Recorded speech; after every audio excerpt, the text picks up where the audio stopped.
হবে না ততক্ষণ পর্যন্ত কোনো কথা আমি বলতে পারবো না। আল্লাহর বান্দা যখন বললেন যে ঠিক আছে তুমি মসনদে চলে আসো, সরকার বাহাদুরের চেয়ারের মধ্যে বসিয়া সমস্ত সরকারি লোকেরা উপস্থিত মজলিসের মধ্যে বললেন, এ সমস্ত লোকেরা একটা কথা পরিষ্কার করে জেনে নাও, যে আল্লাহ রাব্বুল আলামিন আমাদেরকে বানাইছেন, যে আল্লাহ আমাদেরকে দুনিয়াতে প্রেরণ করেছেন, তার গোলামি যদি করো কোনদিন এই দেশের মধ্যে সিডর আসতে পারে না। হিন্দুস্তানের লোকেরা বললেন, যেই আল্লাহ সৃষ্টি করছে, মানে আমরা তো জানি যে আমার সৃষ্টিকর্তা কি,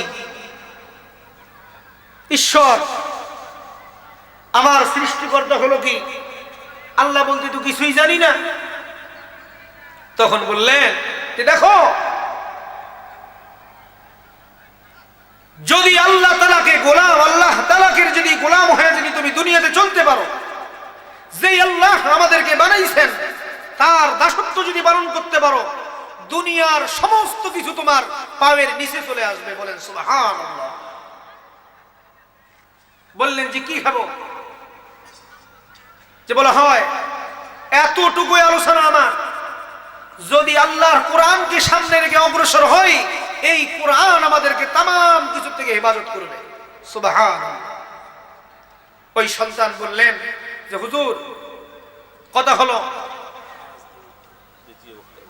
নারায়ে তাকবীর, নারায়ে তাকবীর, নারায়ে তাকবীর। দ্বিতীয় বক্তার আগমন। যাই হোক, আমার আলোচনা শেষ করব। আল্লাহর বান্দা তখন ডাক দিলেন যে হুজুর, আপনি সরকার হতে পারেন, আমি একটা মেসেজ দিয়ে যাই, যদি আল্লাহ তাআলার গোলামি করে আর কোনদিন এই দেশের মধ্যে সিডর আসতে পারে না। কি গোলামি? বলে এই যে কোরআন আছে, এই কোরআনকে আঁকড়ে ধরো এবং কালিমা পড়ে মুসলমান হও। সমস্ত মানুষ যদি কালিমা পড়ে মুসলমান হয়ে এই কোরআনকে যদি আঁকড়ে ধরতে পারো, আমাদের দেশের মধ্যে, এই মালদ্বীপের মধ্যে কোনদিন সিডর আসবে না, আসবে না, আসবে না। অনুরূপ ভাবে ওই ছোট্ট একটা বাচ্চার কারণে তামাম মালদ্বীপের মানুষ কালিমা পড়ে মুসলমান হয়ে গেছে, শুধু একটা বাচ্চার কারণে। যাই হোক, দ্বিতীয় মেহমান উপস্থিত। আমি আর লম্বা করব না আলোচনা, আমার আলোচনা এখানেই শেষ করব। আমি যে কথাটা আপনাদেরকে বুঝাইছিলাম প্রথম দিকে, মান জাআলাল কুরআন আমামাহু ক্বালা লাহু ইলাল জান্নাহ। কোরআন মানবেন তো ইনশাআল্লাহ? কোরআনকে সামনে রাখবো তো ইনশাআল্লাহ? কোরআন ওয়ালাদের সাথে সাদৃশ্যতা রাখবো তো ইনশাআল্লাহ? কোরআনকে ভালোবাসবো, কোরআন ওয়ালাদেরকে ভালোবাসবো, এই কোরআন আমাদেরকে জান্নাতে নিয়ে যাবে। বলেন সুবহানাল্লাহ। এটাই বুঝাইছিলাম। আর যদি কোরআন না মানো, ওমান জাআলাহু ওয়ারা যহরিহি তাকাতাহু ইলান নার, এই কোরআন আমাদেরকে জাহান্নামের মধ্যে নিয়ে যাবে। যদি কোরআন মানি, জান্নাতে যাইনুহু ওয়া নাস্তাগফিরুহু ওয়া নাউযু বিল্লাহ ونعوذ بالله من شرور أنفسنا ومن سيئات أعمالنا من يهد الله فلا مضل له ومن يضلله فلا هادي له وأشهد أن لا إله إلا الله وأشهد أن محمدًا عبده ورسوله أما بعد فأعوذ بالله من الشيطان الرجيم بسم الله الرحمن الرحيم ومن أعرض عن ذكري فإن له معيشة ضنكا ونحشره يوم القيامة أعمى وقال رسول الله صلى الله عليه وسلم من جعل القرآن أمامه قال له إلى الجنة ومن جعله وراء ظهره طاقته إلى النار. وقال رسول الله صلى الله عليه وسلم خيركم من تعلم القرآن. মুসলিম মোরা ঘুমিয়ে আসি বিবেক জ্বলছে তালা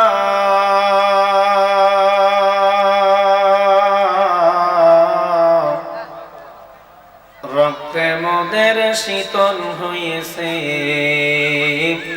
পাপে অন্তর কালা আজদনেসা বেরবেকির মা কুতে দাঁত হামজা ইউনুস লোকমায়ে বা হতে দাঁত করলা গিয়া কান্দ মানুষ কার লাগিয়া হাসো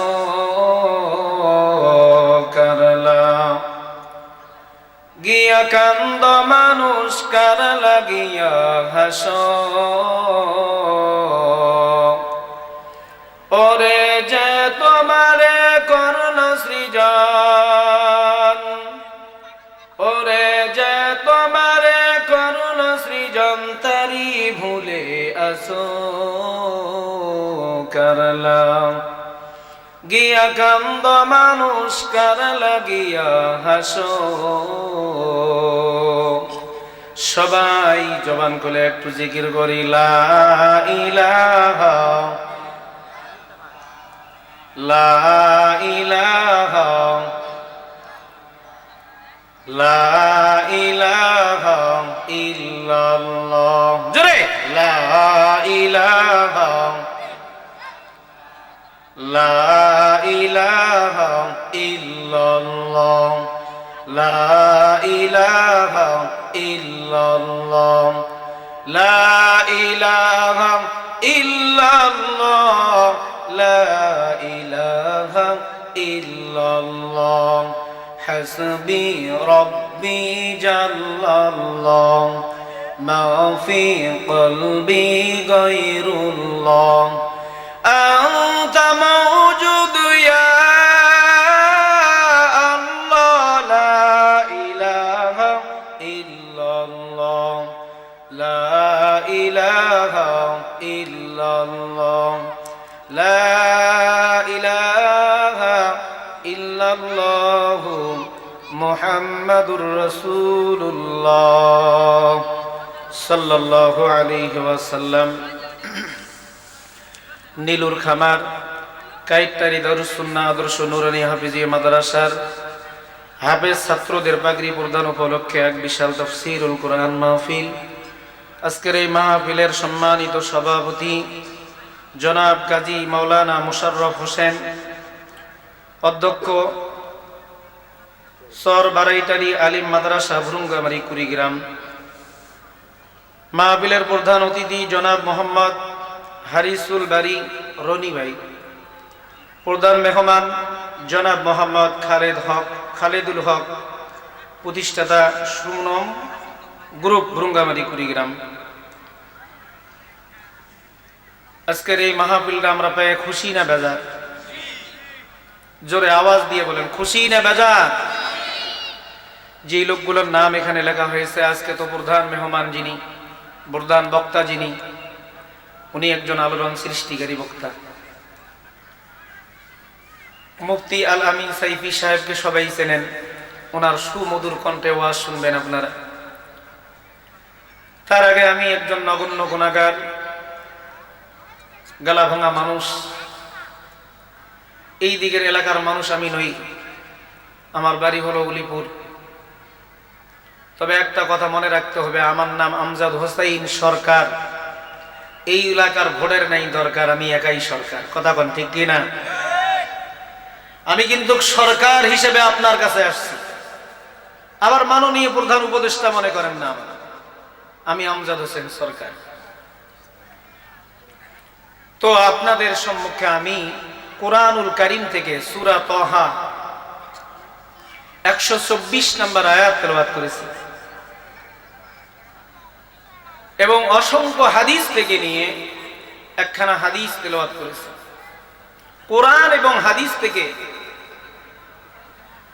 কয়েকটা কথা বলবো, আমলের নিয়তে শুনবো এবং আল্লাহ তাআলা যেন আমাকে এবং আপনাদেরকে আমলের নিয়তে শোনার তৌফিক দান করে। সকলে বলেন আল্লাহুম্মা আমিন। যাই হোক, ভূমিকা দেওয়ার সময় নেই, ভূমিকা ছাড়াই ওয়াজ হবে আমার। এক নাম্বার কথা, আল্লাহ তাআলা যে বললেন ওয়ামান আ'রাদা আন যিকরি ফাইন্না লাহু মাঈশাতান দানকা ওয়া নাহশুরুহু ইয়াওমাল কিয়ামাতি আ'মা। এই আয়াতে আল্লাহ তাআলা বলেন, যারা আমার জিকির থেকে, আমার কোরআন থেকে দূরে সরে যাবে, আমি আল্লাহ তাআলা কিয়ামতের ময়দানে তাদেরকে অন্ধ অবস্থায় তুলব। জোরে কোন নাউযুবিল্লাহ। এটা হলো আয়াতের একটা সারাংশ তেলাওয়াত কি করলাম, অর্থ তুললাম। পক্ষান্তরে ওই মানুষেরা কিয়ামতের ময়দানে বলবে, রব্বুল আলামিন, আমরা তো দুনিয়ার বুকের মধ্যে ক্বালা কাযালিকা আতাতকা আয়াতুনা ফানাসিতাহা ওয়া কাযালিকাল ইয়াওমা তুনসা। আয় রব্বুল আলামিন, দুনিয়ার বুকের মধ্যে আমরা চক্ষু ওয়ালা ছিলাম, কেন আমাদেরকে অন্ধ অবস্থায় তোলানো হলো? তখন রব বলবে, ক্বালা কাযালিকা আতাতকা আয়াতুনা ফানাসিতাহা ওয়া কাযালিকাল ইয়াওমা তুনসা। রব্বুল আলামিন তখন বলবে, দেখো বান্দা, আমি আল্লাহ একটা কিতাব দিছিলাম, আল কোরআন। এই কোরআন থেকে যখন তোমরা বান্দা সরে গেছো, আমি আল্লাহ তাআলা আজকে তোমার থেকে আমি মুখটাকে ফিরাইয়ে নিয়ে নিলাম। জোরে কোন নাউযুবিল্লাহ। এখন কতটুকু বুঝে থাকলে বলেন তো, এই কোরআনের দিকে কি ধাবিত হওয়া মানুষের দরকার আছে না নাই? যদি কোরআনকে আঁকড়ে ধরি, আল্লাহ রাসূল বলেন, আন আবি হুরায়রা রাদিয়াল্লাহু তাআলা আনহু, তিনি বলেন, মান জাআলাল কুরআন আমামাহু ক্বালা লাহু ইলাল জান্নাহ। সুবহানাল্লাহ। যেই ব্যক্তি কোরআনকে আঁকড়ে ধরবে, কোরআনকে সামনে রাখবে, এই কোরআন তাদেরকে জান্নাতের মধ্যে নিয়ে যাবে। বলেন সুবহানাল্লাহ। আবার পক্ষান্তরে আল্লাহ রাসূল বলেন, ওমান জাআলাহু ওয়ারাআ যহরিহি তাকাতাহু ইলান নার। যেই ব্যক্তি কোরআনকে মানবে না, কোরআনকে ধরবে না, এই কোরআন তাদেরকে ধাক্কায়া ধাক্কায়া জাহান্নামে নিয়ে যাবে। নাউযুবিল্লাহ। কোরআন ধরা দরকার আছে না নাই?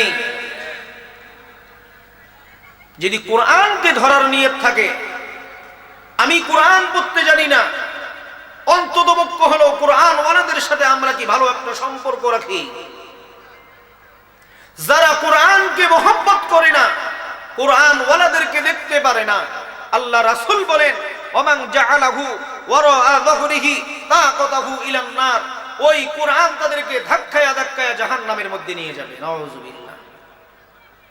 আপনাদের এই এলাকায় একটা দ্বীনি প্রতিষ্ঠান, সুম্মা আলহামদুলিল্লাহ, সুম্মা আলহামদুলিল্লাহ, সুম্মা আলহামদুলিল্লাহ, এখানে এই বাচ্চাগুলো যখন কোরআন তেলাওয়াত করে, আল্লাহ রাসূল বলেন, যখন কোন বান্দা নিজের ইচ্ছায় এবং অনিচ্ছায় মাদ্রাসায় একটা সন্তানকে দেওয়ার আগ্রহী করলো, শুধু সন্তানটাকে এখনো পর্যন্ত মাদ্রাসায় পৌঁছায় নাই, শুধু রাস্তা পথে চলে আসে, রাস্তায় এখনো আছে, প্রত্যেকটা কদমে কদমে আল্লাহ তাআলা কি করেন, যে বলা হয় ওই সওয়াটা যখন মাদ্রাসার ভিতরে পৌঁছে, যখন হুজুর পড়ায় আউযু বিল্লাহি মিনাশ শাইতানির রাজিম, আল্লাহ রাব্বুল আলামিন ফেরেশতাদেরকে ডাক দিয়া কয়, ও আমার ফেরেশতারা, এ আমার ফেরেশতারা, সাইয়া দেখো আমার একজন নগণ্য গোলাম তার সন্তানকে মাদ্রাসায় দেওয়ার জন্য সুন্দর করে তার সন্তানকে সাজায়া নিয়ে আসলো। ওই সন্তানটা যখন কুরআনুল কারীমের কোনো আয়াত নাই, কোনো কিছুই নাই, শুধু আউযু বিল্লাহ, এই আউযু বিল্লাহ শুরু করে দিয়ে দিল। আল্লাহ রাব্বুল আলামিন ফেরেশতাদেরকে ডাক দিয়ে কয়, আমার ফেরেশতারা দেখো, যখন ওই বান্দা তার বাচ্চাকে মাদ্রাসায় দেওয়ার জন্য আসলো আর বলল, বান্দারে তুমি আউযু বিল্লাহি মিনাশ শাইতানির রাজিম পড়ো, আল্লাহ তাআলা ফেরেশতাদেরকে কয়, ও আমার ফেরেশতা, তার পিতা মাতা যদি দুনিয়ার বুকের মধ্যে বেঁচে না থাকে, কবরের মধ্যে যদি যেয়ে থাকে, আমি আল্লাহ তাআলা ঘোষণা করে দিয়ে দিলাম তার পিতা মাতার তামাম জিন্দেগীর গুনাহ খাতা মাফ করে দিয়ে দিলাম।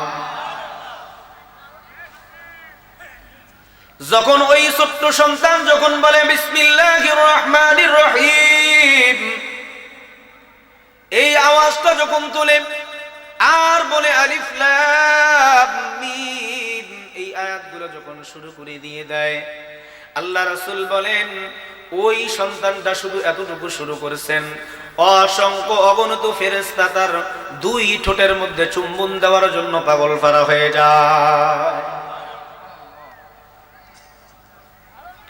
যখন ওই সন্তানটা কোরআনের হাফেজ হয়ে যায়, শুরু থেকে নিয়ে নাস পর্যন্ত একবারে কমপ্লিটলি করলো, শুধু হাফজ শেষ করলো, তত অনুযায়ী জীবনটাকে যদি গড়াইতে পারে, আল্লাহ রাসূল বলেন ওই সন্তানকে জান্নাতের 10টা টিকিট হাতের মধ্যে দেওয়া হয়। শুধু তাই নয় না মুসলমান, এতটুকুই ক্ষান্ত নয়, সন্তান যখন কোরআনের হাফেজ হয় 10টা টিকিট শুধু দিয়ে দেয়, এমনটাই শেষ নয়, আল্লাহ রাব্বুল আলামিন রাসূলকে জানায় দিয়ে দিলেন যে তার মা থাকবে তার ডান হাতের দিকে আর বাবা থাকবে বাম হাতের দিকে। দুইজনকে নিয়ে যখন সামনে অগ্রসর হবে আরো 10টা টিকিট তাকে দেওয়া হবে। এই 10টা টিকিট এবং 3 জন সহ 13 জন মানুষ যখন সামনে অগ্রসর করা শুরু করে দিয়ে দিবে, প্রতিমধ্যে লজিম মাস্টার দাঁড়া যাবে, ও বাবা, তোমাকে দুনিয়ার বুকের মধ্যে আমার বাসার মধ্যে তোমাকে খানা খিলাইতাম, তুমি আমাকে আজ থেকে কেন ছেড়ে জান্নাতের মধ্যে চলে যাও? আল্লাহ রাব্বুল আলামিনের কাছে মারিয়াত জানাইবে, মালিক, তোমার কোরআনকে শেখানোর জন্য তোমার এই বান্দার বাড়িতে আমি খানা খাইতাম, আয় আল্লাহ, আপনি আমাকে একটা সুযোগ দিয়ে দেন, আমার লজিম মাস্টারকে আমি জান্নাতের মধ্যে নিয়ে যাই। আল্লাহ বলবে, বান্দারে, তোমাকে আমি সুযোগ দিয়ে দিলাম, যাও, তোমার যতজন ইচ্ছা তুমি তাদেরকে জান্নাতের মধ্যে নিয়ে যাও। আল্লাহ রাব্বুল আলামিন আরো বলবেন, আয় আয় আমার বান্দা আয়, আমি আল্লাহ রাব্বুল আলামিন কোরআনকে নাজিল করে দিয়ে দিছি দুনিয়াতে, এই কোরআনকে তুমি ভালোভাবে ধরছো, কোরআনকে মহব্বত করছো, কোরআন যেভাবে পড়া দরকার সেভাবে পড়ছো, আয় বান্দা আয়, তোমাকে আরো সুযোগ দিলাম, দুনিয়ার বুকের মধ্যে 1 গ্লাস পানি যে ব্যক্তি তোমাকে পান করাইছেন ওই ব্যক্তিকে জান্নাতে নিয়ে যাওয়ার জন্য আমি আল্লাহ তাআলা ঘোষণা করে দিয়ে দিলাম। কথা বুঝছেন তো ইনশাআল্লাহ? মাদ্রাসার ছাত্রদের কি দাম বুঝছেন তো ইনশাআল্লাহ? আমি এতক্ষণ পর্যন্ত আলোচনা যে করলাম সবে মাত্র আরম্ভ করছি, এখনো শুরু করি নাই, মাত্র আরম্ভ করছি, এখনো শুরু করি নাই। দোকানপাটে যারা ভাই আছেন খুব দ্রুত এখানে চলে আসেন, নিজের গুনাহকে মোচন করার জন্য হলেও আসেন।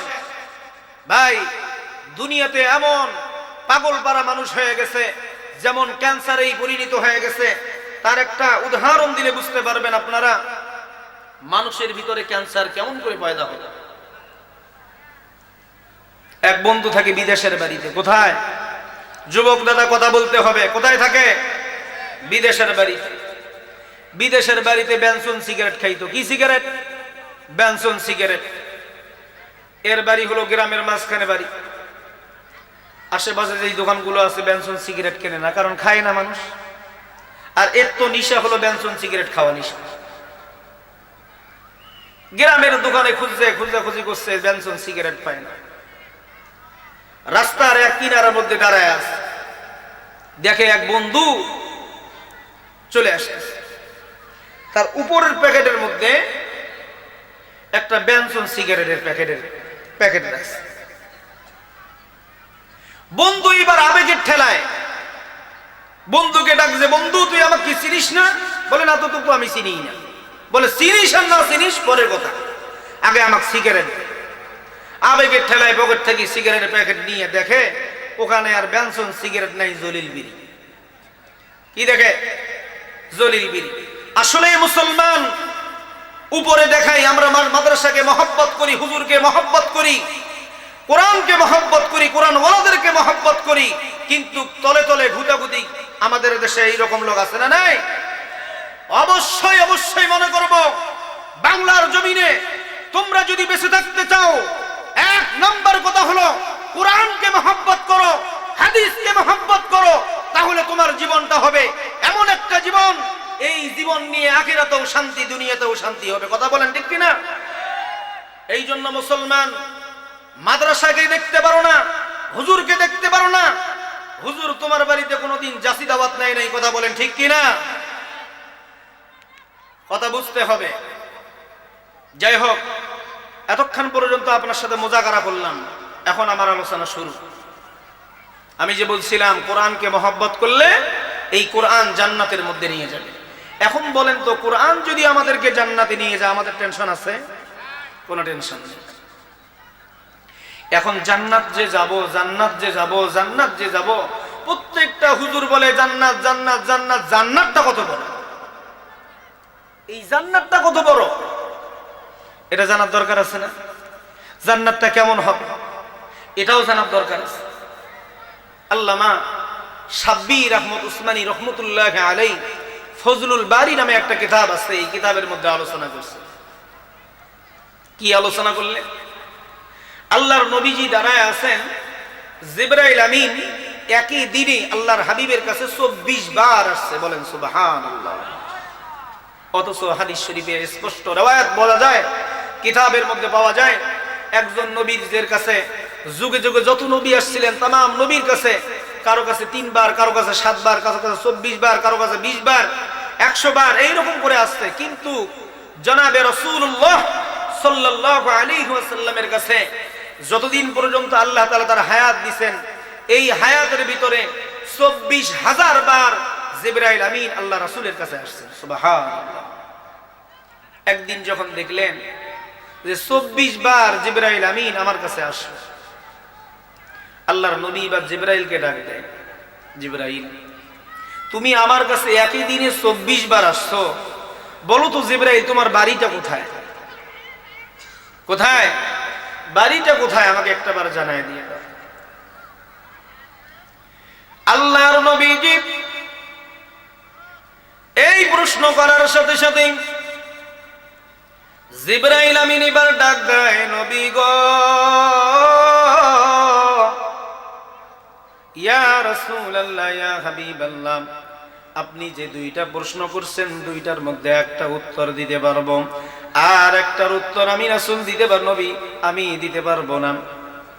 বলে একটার উত্তর হলো এই, আল্লাহ রাব্বুল আলামিন আমার বাড়িটা করছেন সিদরাতুল মুনতাহায়, কিন্তু সিদরাতুল মুনতাহায় কত দ্রুত আসতে পারি আপনাকে বলে বুঝাইতে পারবো না। আল্লাহর হাবিব বললেন, এ জিবরাইল, বুঝলাম তোমার বাসাটা হলো সিদরাতুল মুনতাহা, আমি বুঝতে পারলাম, কিন্তু তুমি কত দ্রুত চলতে পারো আমাকে একটাবার সুন্দর করে জানায় দিয়ে দাও। আল্লাহর হাবিব বললেন, এ জিবরাইল, আমি জানি তুমি বলতে পারবা, আমাকে ভালো করে বুঝাই দিয়ে দাও। জিবরাইল আমিন ডাক দেয়, ইয়া রাসূলুল্লাহ, ইয়া হাবিবাল্লাহ, আমি কত দ্রুত চলতে পারি আপনাকে বলে বোঝাইতে পারবো না, তবে একটা মিসাল দ্বারা বুঝতে পারবেন আপনি।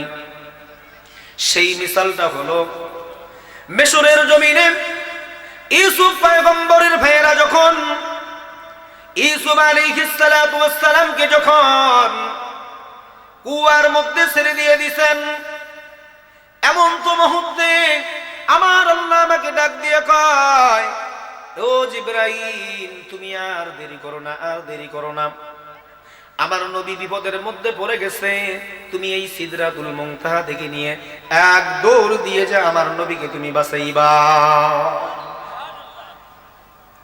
অথচ হাদিস শরীফে আছে,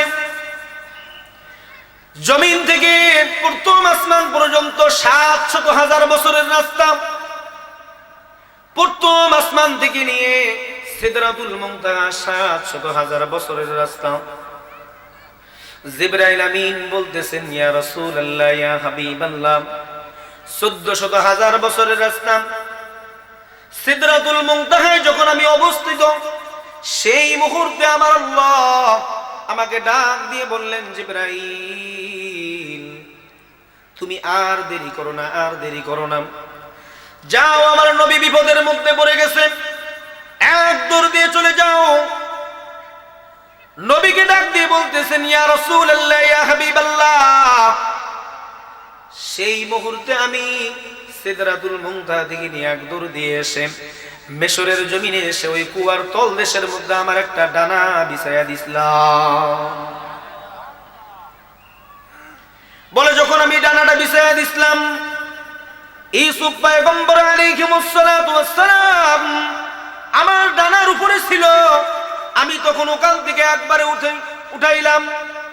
উঠানোর পরে ইউসুফ পয়গম্বর আলাইহিস সালাতু ওয়াস সালামকে ওখান থেকে রক্ষা করলাম। কিন্তু এখন বুঝে নেন, ১৪০০,০০০ বছরের রাস্তা আমি কত দ্রুত চলতে পারি, একটাবার সুন্দর করে দিমাগ দিয়ে বুঝে নেন। রাসূলুল্লাহ সাল্লাল্লাহু আলাইহি ওয়াসাল্লাম বললেন, ও জিবরাইল, তোমার কথা আমি বুঝলাম, কিন্তু আমাকে বুঝাও, তুমি তো প্রায় সময় আমার কাছে মানুষের রূপ ধারণ করে আসো, কিন্তু তোমার চেহারাটা কেমন আমি একটাবার দেখতে চাই। জোরে বলেন সুবহানাল্লাহ। জিবরাইলের চেহারা দেখতে মন চায় কি চায় না? জিবরাইল কেমন, কত বড় আল্লাহর হাবিব দেখতেছে, জীবনে দুইবার দেখছিল। একবার যখন বললেন, সরাসরি দেখা পায় বললেন যে আমাকে দেখাইতেই হবে,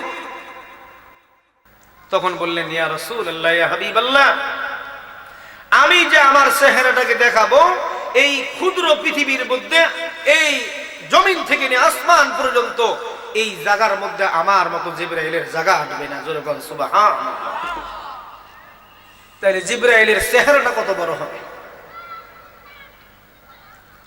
আল্লাহর হাবিব বললেন, তারপর তোমার চেহারাটা আমাকে একটাবার দেখাও, আমি দেখতে চাই। জিবরাইল আমিন এবার বিপদে পড়িয়া বলেন, ইয়া রাসূলুল্লাহ, ইয়া হাবিবাল্লাহ, আপনি একটু আকাশের দিকে তাকান। সুবহানাল্লাহ।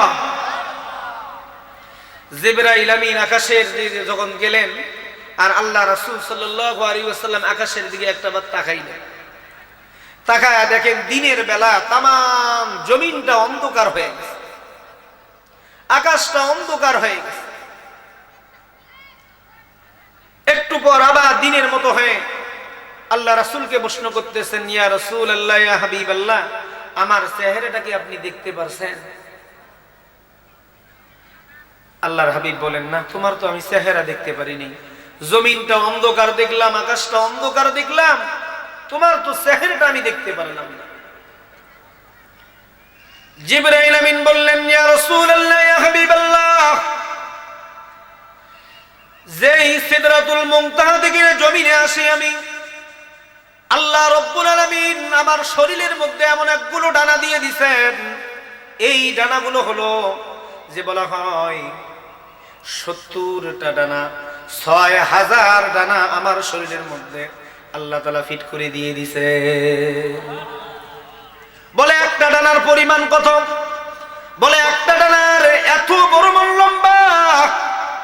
ইয়া রাসূলুল্লাহ, ইয়া হাবিবাল্লাহ, দিনের বেলা আপনি তামাম জমিনটা অন্ধকার দেখলেন, আকাশটা অন্ধকার দেখলেন, শুধুমাত্র আমি একটা ডানা তামাম আকাশের মধ্যে বিস্তার করে দিয়ে দিছিলাম, তামাম জমিনটা এবং আকাশটা অন্ধকার হয়ে গেছে। কয়টা ডানা? ৬,০০০ ডানার মধ্যে কয়টা ডানা দিছেন? একটা ডানা দিয়ে কি তামাম আকাশটা অন্ধকার হয়ে গেছে। আল্লাহর হাবিব বললেন, এ ভাই জিবরাইল, তোমার চেহারাটাও তো আমি লক্ষ্য করতে পারলাম না, যা ওইদিকে আমি আর কিছুই দেখতে চাই না, শুধু একটা জিনিস তোমার কাছে আমি চাই, সেটা হলো আল্লাহ রব্বুল আলামিন আমাকে মেরাজ রজনীতে অনেক কিছু দেখাইছেন, কিন্তু আমার একটা আশা, ও জিবরাইল, আমার একটা মনের মধ্যে তামান্না, আল্লাহ তাআলা এত বড় একটা জান্নাত তৈরি করছেন, কিন্তু এই জান্নাতটার ভিতরে কি কি আছে আমি যেগুলো লক্ষ্য করছি, কিন্তু জান্নাতটা কত বড় করে বানাইছেন, আমি রাসূল একটু এই জান্নাতটাকে আরো ভালো করে দেখতে চাই। জিবরাইল আমিন ডাক দেয়, ইয়া রাসূলুল্লাহ, ইয়া হাবিবাল্লাহ, আমি জিবরাইল একদিন আল্লাহর কাছে বলছিলাম, ওগো আল্লাহ, আমি যে স্থানের মধ্যে থাকি তার পাশে দেখি বিশাল বড় স্বর্ণ আকারে সুন্দর করে জান্নাত তৈরি করে রাখছেন। আমি আল্লাহ তাআলাকে বলছিলাম, ওগো আল্লাহ, আমি এই জান্নাতটাকে একটাবার দেখতে চাই, আমাকে দেখার সুযোগ করে দিয়ে দেন। আল্লাহ তাআলা আমাকে ডাক দিয়ে বলতেন, ও জিবরাইল, তোমার দ্বারা এই জান্নাতটা ঘুরে দেখা অসম্ভব। জোরে কোন সুবহানাল্লাহ। তোমার দ্বারা এই জান্নাতটা ঘুরে দেখা কি অসম্ভব, অথচ ১৪০০ বছরের রাস্তা চোখের পলকে আসে, আর তাকে বলতেছে কি তোমার দ্বারাই অসম্ভব। সুবহানাল্লাহ, সুবহানাল্লাহ। তাহলে জান্নাতটা আল্লাহ তাআলা কত বড় করে বানাইছেন। কাদের জন্য এই জান্নাত? আমাদের জন্য জান্নাত। কোন সুবহানাল্লাহ। আল্লাহ তাআলা সূরা কাউসারের মধ্যে বলেন, ইন্না আ'তাইনাকাল কাউসার ফাসাল্লি লিরাব্বিকা ওয়ানহার ইন্না শানিআকা হুয়াল আবতার। কাউসার, এই যে কাউসারের অর্থ একটা আসছে, দেখছি যে কিতাবের মধ্যে কয়েকটা অর্থ আসছে। একটা অর্থ আসে কিয়ামতের ময়দানে সমস্ত নবীরা কেউ কেউ 2 জন উম্মত নিয়ে আসবে, কেউ কেউ 5 জন উম্মত নিয়ে আসবে, কেউ 7 জন উম্মত নিয়ে আসবে।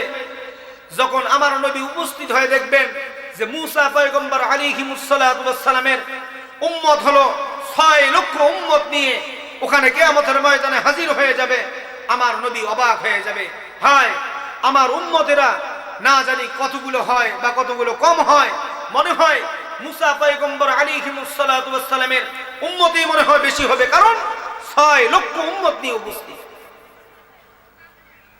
আল্লাহ তাআলা ডাক দিবে, ইয়া রাসূলুল্লাহ, ইয়া হাবিবাল্লাহ, আপনি টেনশন করবেন না, আপনার চোখের সামনের দিকে তাকান। আল্লাহর নবীজি সামনের দিকে তাকাইবেন, তাকায়া শুধু দেখবেন কোটি কোটি উম্মতের মাথা দেখা যায়। আল্লাহর নবীকে আবার বলবেন আপনার পিছনের দিকে তাকান। আবার আল্লাহর হাবিব পিছনের দিকে তাকাইবেন, পিছনের দিকে তাকায় দেখবেন কোটি কোটি উম্মতের মাথা দেখা যায়। আল্লাহ রব্বুল আলামিন আবার বলবেন আপনার ডান দিকে তাকান। ডান দিকে তাকায় দেখবেন কোটি কোটি উম্মতের মাথা দেখা যায়। আবার বলবেন আপনার বাম দিকে তাকান। বাম দিকে যখন তাকাইবেন কোটি কোটি উম্মতের মাথা দেখা যায়। আল্লাহর হাবিব তো বলবেন, ইয়া আল্লাহ, এই সমস্ত উম্মতেরা কার উম্মত, কোন নবীর উম্মত আমাকে বলে দেন। আল্লাহ তাআলা ডাক দিবেন, ইয়া রাসূলুল্লাহ, ইয়া হাবিবাল্লাহ, ও আমার হাবিব, এই সমস্ত কোটি কোটি উম্মত আপনার জন্য আসবে। এগুলো আপনার উম্মত, কোন নবীর উম্মত নয়, আপনার উম্মত। এই কোটি কোটি উম্মত আপনার জন্য। অর্থাৎ আপনি যেই বাণী নিয়ে এসেছেন, মান জাআলাল কুরআন আমামাহু ক্বালা লাহু ইলাল জান্নাহ ওয়া মান জাআলাহু ওয়ারা'a যুহরিহি তাকাদাহু ইলান নার। আল্লাহর হাবিব বলেন, কোরআন মানলে জান্নাতি, আর যদি কোরআন না মানো তাহলে তোমরা জাহান্নামী। আল্লাহর হাবিব অন্য হাদিসের মধ্যে বলেন, মান আহাব্বা লিল্লাহি ওয়া আবগাদা লিল্লাহি ওয়া আতা লিল্লাহি ওয়া মানাআ লিল্লাহি ওয়া মানাআ লিল্লাহি ফাকাদ ইসতাকবালাল ঈমান। কত সুন্দর কথা আল্লাহর হাবিব বলে দিয়ে দিয়েছেন, মান আহাব্বা লিল্লাহি ওয়া আবগাদা লিল্লাহি ওয়া আতা লিল্লাহি ওয়া মানাআ লিল্লাহি ফাকাদ ইসতাকবালাল ঈমান। আমি যে শরীয়ত নিয়ে এসেছি, যারা এই শরীয়তের প্রতি অটল থাকবে, আমি রাসূল যেই বাণী নিয়ে এসেছি, যেই বাণী নিয়ে এসেছি, এই বাণীর উপরে যারা অটল থাকবে, যারা প্রকৃত ঈমানওয়ালা হবে, মুমিনওয়ালা হবে, আল্লাহ রাব্বুল আলামিন কুরআনুল কারীমের মধ্যে বলেন, ক্বাদ আফলাহাল মুমিনুন। এ মুমিন, তোমরা কোনো টেনশন করো না। কারণ কি, মুমিনদেরকে আমি বলে দিয়ে দিলাম, যেই বান্দা মুমিন হবে, সেই বান্দা হবে কেমন পরিমাণ বান্দা। আল্লাহ বলেন, তোমরাই হবে সফলগামী, তোমরাই হবে কি বিজয়ী। সুবহানাল্লাহ।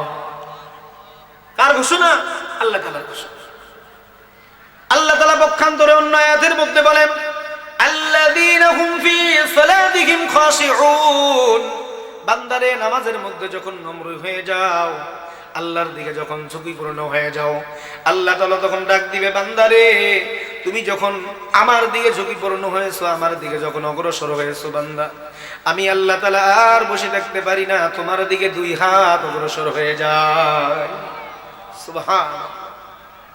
এই জন্য কোরআনকে ধরবো তো ইনশাআল্লাহ, নিজের সন্তানকে কোরআন শিখাবো তো ইনশাআল্লাহ। ইনশাআল্লাহ সকলেই নিয়ত করি যেন এই কোরআনকে ভালোবাসি, কোরআন ওয়ালাদের সাথে যেন সাদৃশ্যতা ভালো রাখতে পারি, কোরআন সামনে নিয়ে যেন সামনে গিয়ে অগ্রসর হতে পারি। আল্লাহ তাআলা সবাইকে তৌফিক দান করুন। সকলেই বলেন আল্লাহুম্মা আমিন। আপনাদের এই এলাকা থেকে তো ভারত আর বেশি দূর নয়। ভারত কি বেশি দূর? বেশি দূর নয়। হুসাইন আহমদ মাদানী রহমতুল্লাহ আলাইহি, তিনার সন্তান প্রায় সময় আমাদের বাংলাদেশে আসতেন, প্রায় সময় আসতেন। হুসাইন আহমদ মাদানী রহমতুল্লাহ আলাইহির সন্তান যখন বাংলাদেশে আসতেন, তিনার মুখ থেকে একটা আলোচনা শুনতাম। হুজুর বলতেন যে ভারতের একটা এলাকা আছে, প্রাচীন একটা এলাকা, এই এলাকার মধ্যে শুধু কয়েকটা গুটিকারী মুসলমান পাওয়া যায়। ভারতে হিন্দুস্তান, হিন্দুই বেশি। তো ওখানকার একজন বৃদ্ধ মানুষ অসুস্থ হয়ে মারা গেছে। এখন এই লোকটার যে জানাজা দিবে, জানাজা দেওয়ার মতো সেই সময় কোনো লোক খুঁজে পায়নি। এমন একটা প্রাচীন এলাকা। এই আল্লাহর বান্দা মারা যাওয়ার পরে গ্রামের লোকেরা এখন অনেক টেনশনের মধ্যে পড়ে গেলেন। হায় রে, এই একটা লোক, বৃদ্ধ লোক, আমরা দেখতাম একটা কিতাব নিয়ে, কোরআন শরীফ নিয়ে, একটা কিতাব নিয়ে পুকুরের পাশে বসে বসে বলতো, ইয়া ভি সাস হায়, ইয়া ভি সাস হায়, ইয়া ভি সাস হায়। এই লোকটা মারা গেল, জানাজার দেওয়ার মতো একটা লোক নাই। সমস্ত লোক একটা পরামর্শ করে তাকে গোসল দেওয়ার পরেই রাস্তার এক কিনারার মধ্যে নিয়ে গেছে। কিনারায় নিয়ে যাওয়ার পরে চিন্তা ভাবনা করলেন যে এটা তো মেন রোড, এই রোড দিয়ে যদি কোনো হুজুর পাই, যাইতে যদি পাই, তাহলে ওই হুজুরকে পাকড়াও করে আমরা এর দ্বারা কি জানাজারটা সারিয়ে নেব। সকাল থেকে নিয়ে দুপুর পর্যন্ত অপেক্ষা করতেছেন, কোনো হুজুর মেলে না। সারাদিন ওই রোড দিয়ে মনে হয় 10 থেকে 12 জন লোক যাওয়া আসা করে, কোনো হুজুর পায় না। প্রতিমধ্যে একটা লোক পাইল। সেই লোকটা হলো আর্মির মেজর, লম্বা দাড়ি, জুব্বা পাঞ্জাবি। লোকটাকে দেখিয়ে, অদ্ভুত থেকে দেখিয়ে দেখার পরে এই লোকেরা অনেক শান্ত আসছে, মনের মধ্যে একটা শান্তি ভাব আসছে। হায়, আল্লাহ তাআলা মনে হয় একটা লোককে ব্যবস্থা করে দিয়ে দিয়েছে। যখন কাছাকাছি চলে আসছে, আসার পরেই গ্রামের লোকেরা বিংড়ি ধরে গেছে যে হুজুর আপনাকে কোথাও আর চাইতে দেব না। অনেকক্ষণ পর্যন্ত এই লোকটার জন্য জানাজা দেওয়ার জন্য হুজুর খুঁজতেছি, হুজুর পাই না, আপনি জানাজা দিয়ে তারপর চলে যাবেন। আর্মির মেজর এবার ডাক দেয়, এ গ্রামের লোকেরা তোমরা শোনো, আমার পকেটে একগুলো কাগজ আছে, এই কাগজগুলো আমাকে অফিসে পৌঁছাইতে হবে। যতক্ষণ পর্যন্ত অফিসে পৌঁছাই নাই ততক্ষণ পর্যন্ত আমাকে ওখান থেকে টাকা দিবে না, এই টাকা নিয়ে আমি বাজার খরচ করব এবং বাসা চালাবো, না হলে আমি কি দেরি করলে আমার মানুষগুলো কি আমার বাসার সবাই অনাহারে থাকবে। গ্রামের লোকেরা ছাড়ে না, হুজুর জানাজারটা দিয়ে তারপর চলে যান। যাই হোক, জানাজারটা কমপ্লিট করলেন। কমপ্লিট করার পরে কিভাবে কবরের মধ্যে রাখবে তাও জানে না, কিভাবে কবরের মধ্যে রাখবে তাও জানে না। যাই হোক, ওই হুজুরকে মামায়া বলছে, হুজুর আপনি একটু ধরেন, কবরের মধ্যে রাখিয়া মাটি দিয়ে দাফন করে দিয়ে আপনি চলে যান। হুজুর রাখছেন ঠিক আছে, কিন্তু পকেটে যে জিনিসগুলো আছে এই জিনিসগুলো কখন কবরের ভিতরে পড়ে গেছে এই আল্লাহর বান্দা আর জানতো না। হুসাইন আহমদ মাদানী রহমতুল্লাহ আলাইহির সন্তান বলেন, যখন ওই হুজুরের পকেট থেকে যখন কাগজগুলো পড়ে গেছে, হুজুর একটুকু বুঝতে পারে নাই। তারপরে কবরের কাজ সম্পূর্ণ করার পরে, মাটি দেওয়ার পরে আল্লাহর বান্দা যখন রওনা হয়ে গেল, অফিসের দিকে রওনা হলেন, প্রতিমধ্যে পকেটের মধ্যে হাসতায় দেখেন তার আর কাগজগুলো নেই। আল্লাহর বান্দা এবার টেনশনের মধ্যে পড়ে গেলেন, হায় রে এতগুলো লোক অনাহারে থাকবে। এক দৌড় দিয়ে গ্রামের দিকে রওনা। গ্রামের লোকদেরকে ডাক দিয়ে বললেন, এ আমার গ্রামের লোকেরা শোনো, আমাকে তো জোর জবরদস্তি করে এই ব্যক্তির জানাজা দেওয়াইছো। কবর তো সম্পূর্ণ হয়ে গেছে, আমি তো কবরের ভিতরে নামছিলাম।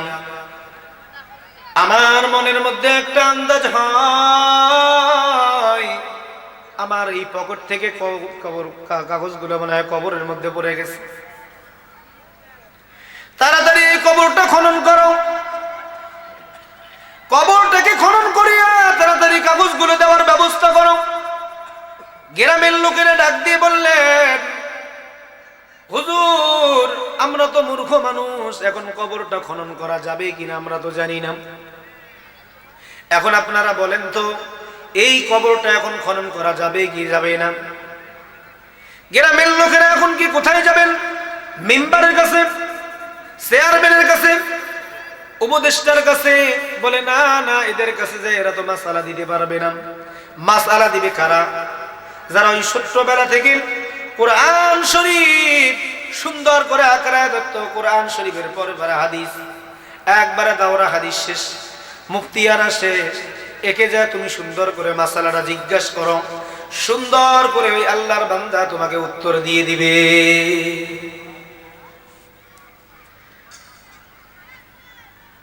আল্লাহর বান্দা যখন একটু সুন্দর করে চিন্তা ভাবনা করলেন, এখনো পর্যন্ত 1 ঘন্টাও হয় নাই, কয়েক মিনিটের ব্যবধান হয়ে গেছে। না না, এখনো পর্যন্ত লাশটা তো ফুটেও নেই, ফলেও নেই। তাড়াতাড়ি কবরটাকে খনন করো। আল্লাহর বান্দা যখন কবর খনন করা শুরু করে দিয়ে দিলেন, উপর থেকে যখন মাটিগুলো দেওয়া শুরু করলেন, সরা শুরু করে দিয়ে দিলেন, আল্লাহু আকবার। এখনো পর্যন্ত বাঁশগুলো ওখান থেকে উঠাই নাই, মাটিগুলো শুধু একটু করে তুললেন। কবর থেকে এমন জান্নাতি সুগরান, এমন সুগরান সুন্দর করে তামাম গ্রামের মধ্যে সরে গেল। মানুষের অবাক হয়ে গেল, হায় রে, জীবনে তো এইরকম কখনো আমরা আতরের সুগরান পাই নাই। এই ঘেরানটা কোথা থেকে আসলো? সমস্ত মানুষ অবাক হয়ে কবরটাকে ঘিরে নিল। ঘিরে নেওয়ার পর এবার ভাবতেছেন, না জানি এই কবরের মধ্যে কি অবস্থা, কি হালত। আল্লাহর বান্দা এবার বললেন, ও গ্রামের লোকেরা, মাটি সরা হয়েছে, এবার বাঁশগুলো সুন্দর করে তোলো। বাঁশগুলো যখন তোলানো হলো, কবরের মধ্যে আর কোনো মানুষ দেখা যায় না। তামাম কবরটা যেন ফুল দ্বারা কি সুন্দর করে কি যেন সাজায় রাখছেন।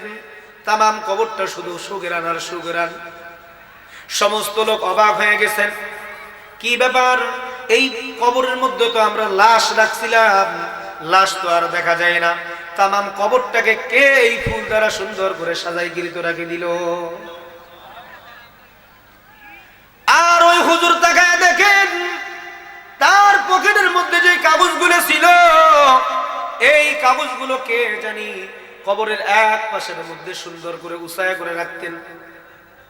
আল্লাহর বান্দা ওই কবরের থেকে কাগজগুলো নেওয়ার পর এবার ডাক দিলেন, ও গ্রামের লোকেরা, তাড়াতাড়ি কবরটাকে সুন্দর করে দিয়ে দাও। কবরটাকে সমান করে দেওয়ার পর ওই গ্রামের লোকদেরকে হুজুর ডাক দিয়ে বলতেছেন, এর কোনো আত্মীয় স্বজন থাকলে আমাকে তার কাছে নিয়ে যাও, খুব দ্রুত নিয়ে যাও। হুজুর এবার ওই বাড়িতে চলে গেলেন।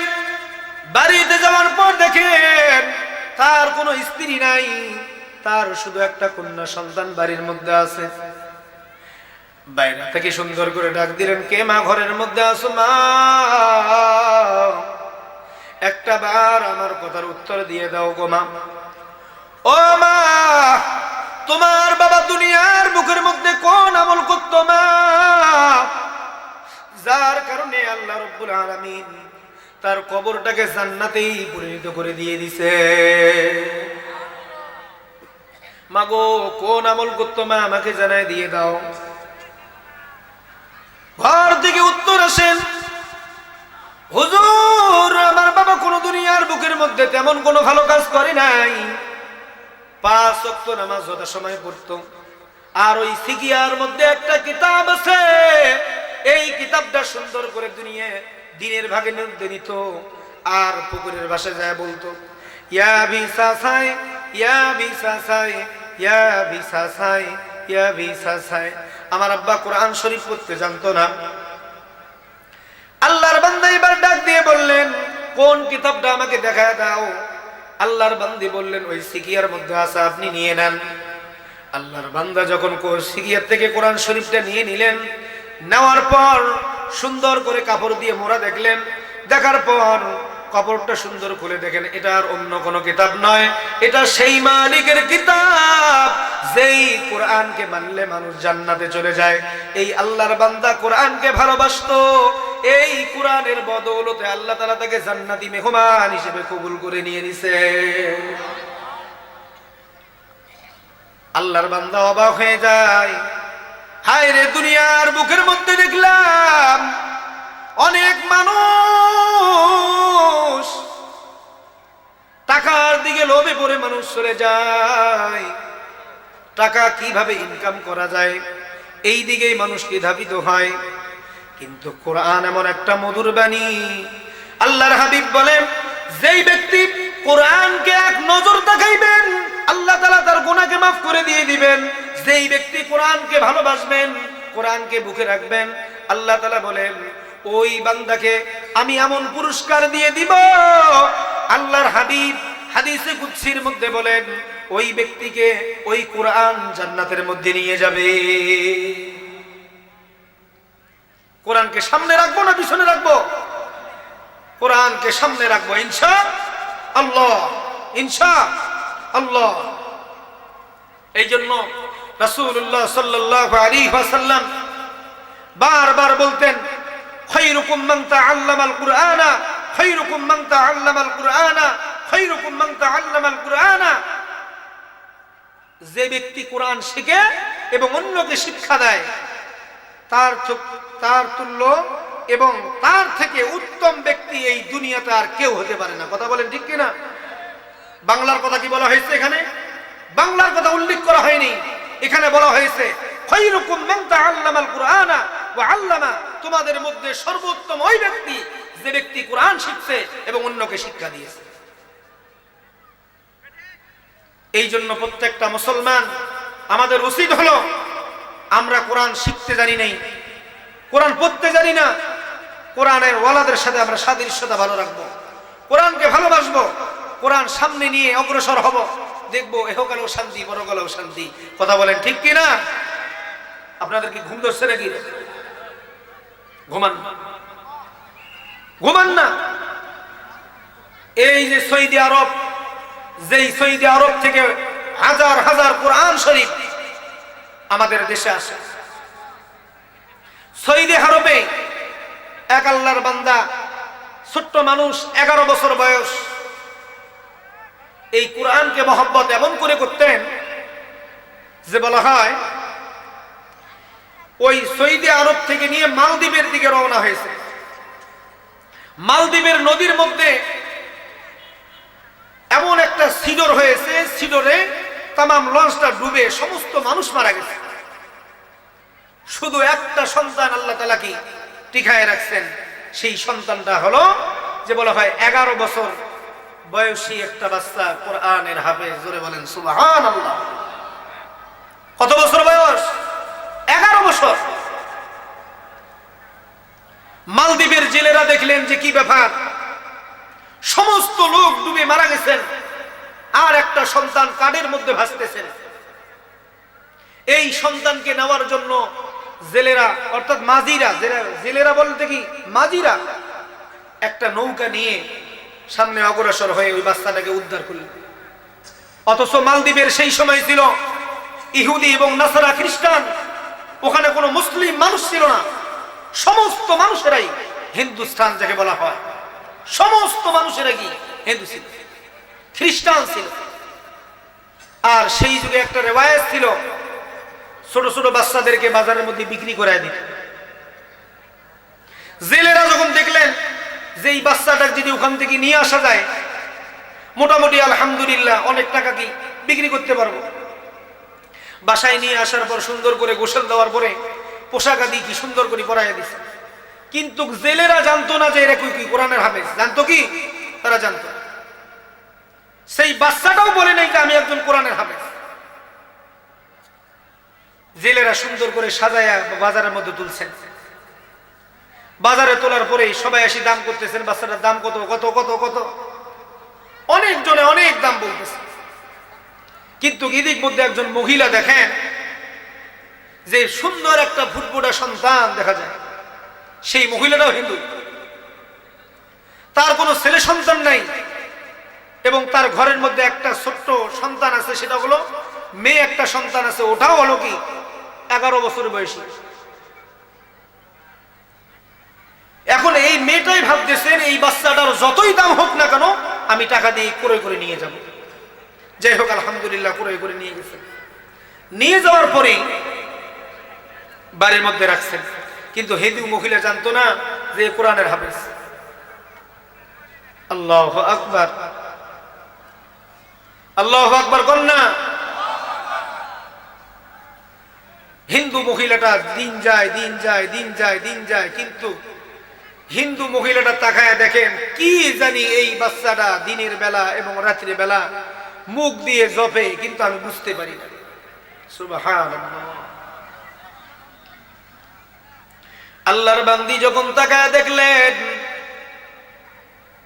কি ব্যাপার, আমার এই বাচ্চাটা আমি ক্রয় করে নিয়ে আসলাম,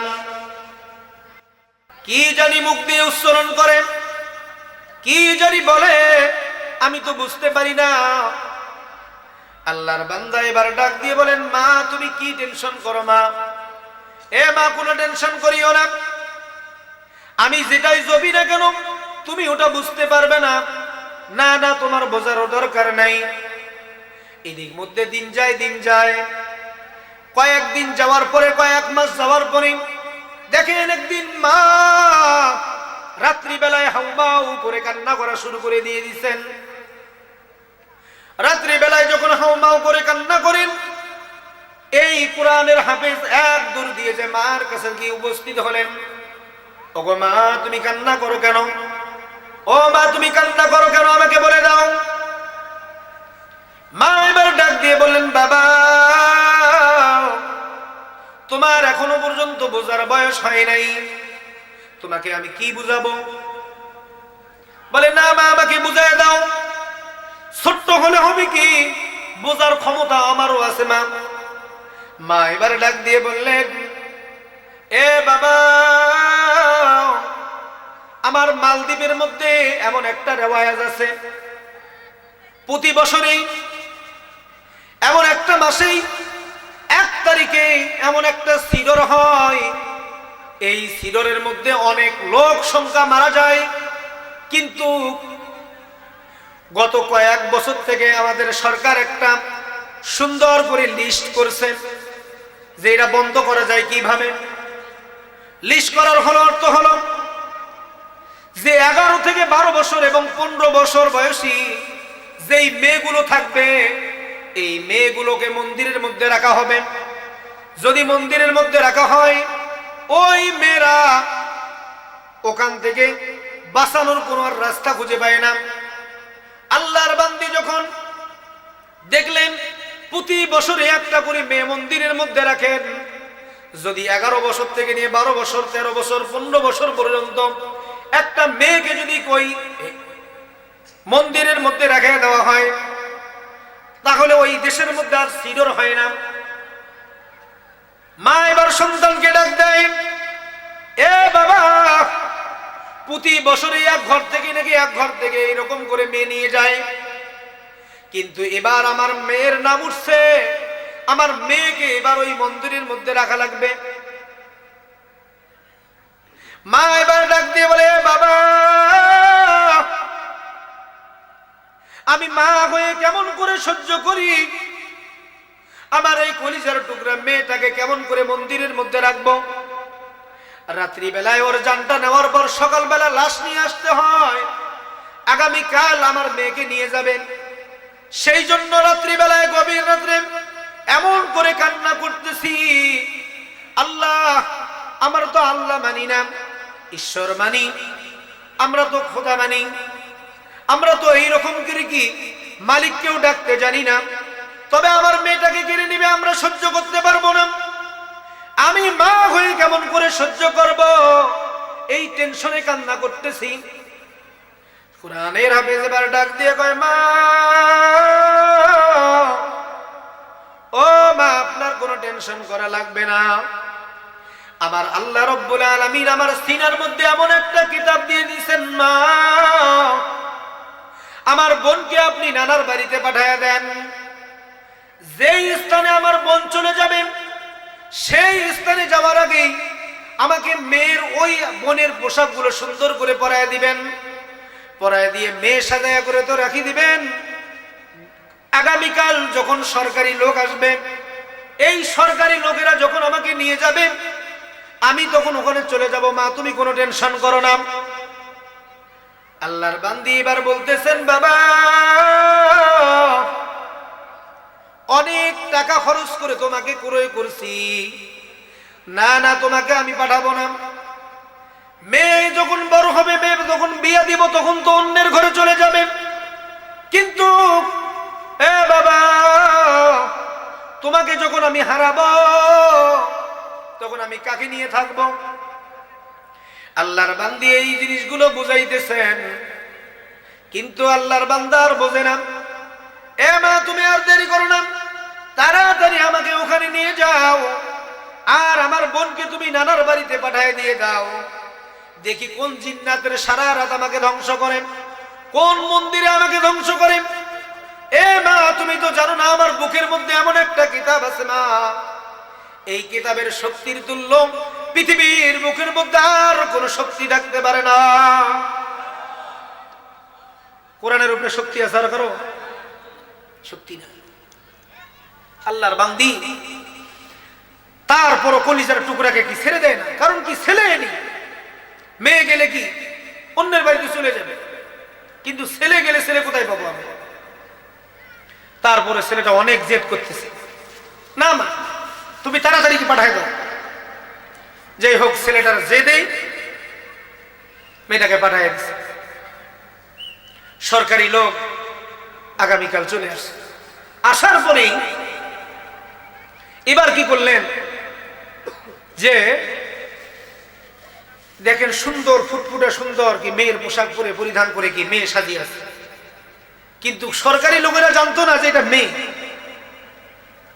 কিন্তু আবার কি, কোরআনের হাফেজ, সুবহানাল্লাহ, সরকারি লোকেরা কি মেয়ে সাজায় নিয়ে গেছে, মন্দিরের মধ্যে নিয়ে গেছে। মন্দিরে নিয়ে যাওয়ার পরেই তার একটা রেওয়ায়াত ছিল, রাত্রিবেলায় রাখবে, সকালবেলায় লাশ নিয়ে চলে আসবে। রাত্রিবেলায় রাখবে, সকালবেলা কি লাশ নিয়ে চলে আসবে। আর যেদিন, যে মাসে, যে বছরেই কোন সন্তানকে রাখা হতো না, সেদিনেই কি হাজার হাজার মানুষ ওই দেশ থেকে মারা যেত। কে? বদ একটা জিন সিডর দিয়ে সমস্ত মানুষকে কি করে ধ্বংস করে দেয়। কিন্তু আল্লাহর বান্দা দেখলেন যে সরকারি লোকেরা আমাকে নিয়ে যাচ্ছে এবং আমাকে ওই সরকারি লোকেরা বলতেছে যে এই পিচ্চি, তোমার কি ডর করে না, তোমাকে কোথায় নিয়ে যাচ্ছি? এখন এ তো আর বলতে পারে না, কারণ কি মেয়ের কণ্ঠ আর পুরুষের কণ্ঠ এক হলে তো ভেজাল হয়ে যাবে, তখন এরা বুঝতে পারবে। কোনো কথা বলে না সন্তান। যেই হোক, রাত্রি বেলায় ওই সন্তানকে যখন মন্দিরের মধ্যে রাখছে, তাম মানুষেরা চলে গেছে, সরকারি লোকেরা চলে গেছে। অথচ আল্লাহ তাআলা নিজেই বলছেন, যখন দেখবে তোমার সামনে বিপদ, তোমার সামনে বিপদ আসছে, এই বিপদ থেকে অটোমেটিক রক্ষা করার জন্য আল্লাহ তাআলা কোরআন শরীফের মধ্যে একখানা আয়াত দিয়েছেন। সেই আয়াতটা হলো আয়াতুল কুরসি। সুবহানাল্লাহ। আয়াতুল কুরসি 3 পারার কি প্রথম পৃষ্ঠাতে দেখবেন, আল্লাহু লা ইলাহা ইল্লা হুয়াল হাইয়ুল কাইয়্যুম। এই যে হাইয়ুল আর কাইয়্যুম ইসমে আজম, যে ব্যক্তি এই ইসমে আজম নিয়ে দোয়া করবে, আল্লাহ তাআলা সাথে সাথে ওই ব্যক্তির দোয়াকে কবুল করে নিয়ে নেবেন। শুধু এতটুকুই, ইয়া হাইয়ু ইয়া কাইয়্যুম, ইয়া হাইয়ু ইয়া কাইয়্যুম, এটা হলো ইসমে আজম। আল্লাহর বান্দা মন্দিরে ঢোকার আগে আয়াতুল কুরসি পড়ে আবার সুন্দর করে নিয়ে নিছে। কিন্তু আল্লাহর বান্দার এই দিক দিয়ে যে কি একটা জায়নামাজ ছিল, এটা সরকারি লোকও জানতো না। সুবহানাল্লাহ। আল্লাহর বান্দা এবার রাত্রি বেলায় সমস্ত লোক চলে যাওয়ার পরে মন্দির থেকে একটু আলাদা হলেন। মন্দির থেকে আলাদা হওয়ার পর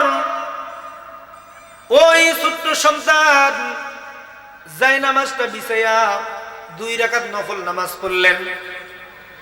2 রাকাত নফল নামাজ পড়িয়া সূরা ইয়াসিন এমন ভাবে তেলাওয়াত করা শুরু করলেন,